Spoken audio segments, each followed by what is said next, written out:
How we doing, everybody? This is To Be Real Brad, and today I'm going to be talking about a movie that came out last month in July. An action science fiction film, The Old Guard, that stars Charlize Theron. It's just a bland, basic, generic action movie that we've all seen and has an interesting premise. That's it. I was really disappointed in this film, as some of the reviews for this film have been pretty solid and pretty enjoyable, and it seems like a lot of people were enjoying it.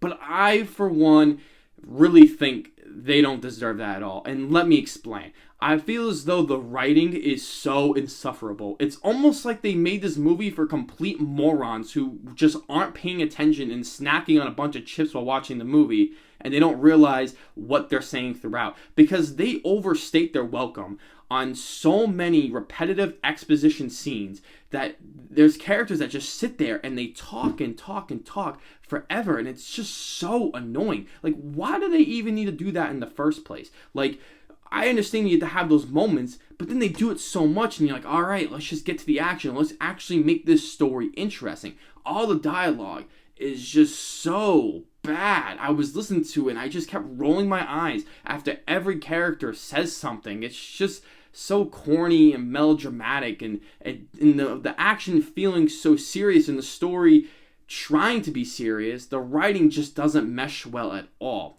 I also found that Kiki Layne was really bad in this film, and I don't know if it was just the script that she was given or it was the delivery. I think it was a mix of both, but seeing her performance in If Beale Street Could Talk, I thought she was excellent in that film, and to see her in this film, I don't know, it just really felt like she couldn't really hit all those action movie chops that, you know, it kind of takes certain actors to be able to do, or actresses to be able to do.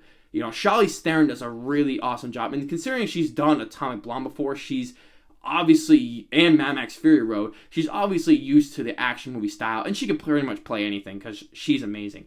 But I also felt her performance was not truly amazing either. I thought she was fine in the movie, but there are parts where I think the script is so bad and she's trying to deliver these lines and they just don't sound good at all. So the acting was fine to mediocre to kind of bad, so that was a little disappointing for me. I found the action scenes were really disposable. I mean, they're not bad by any means, but they don't stand out at all, and they're really boring, and there's not enough action scenes in the film at all. I mean, there's a couple of action set pieces which are pretty boring and bland to begin with. I feel like there's nothing interesting around. It's just a bunch of people punching and kicking each other and using guns and not really using the surroundings at all. They could literally be in any other place because the action just relies on punching and kicking and a bunch of cuts and edits all over the place without that suspense and intensity that a lot of modern day action films have. So I think the director really had a hard time putting these action scenes together because there are only a few in it,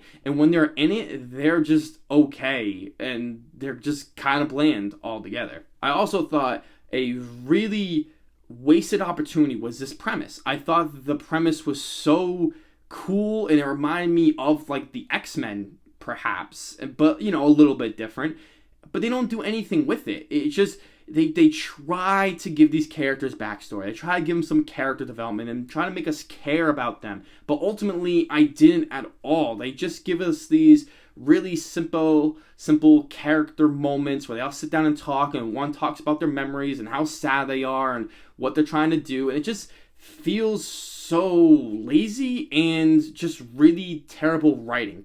Because there's scenes just like, okay, action scene. Okay, now we get character development scene. Okay, now we have exposition scene. It just doesn't seem like it can blend itself through like a great action movie does.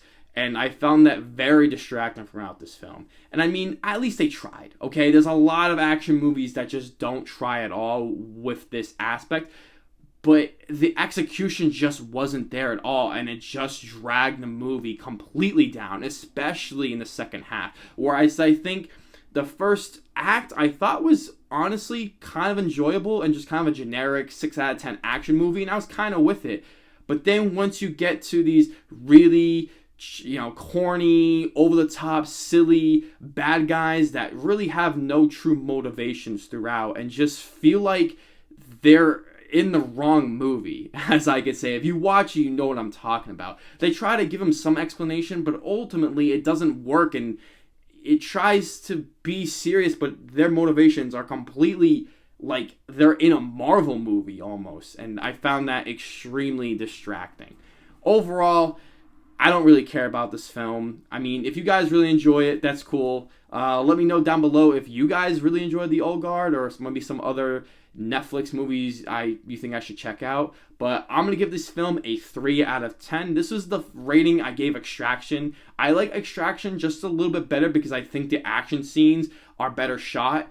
And I think there's a lot more action in the film. And of course, the story's bad. Some of the acting's pretty bad and all of that. But I think the action is what I'm going to go back to.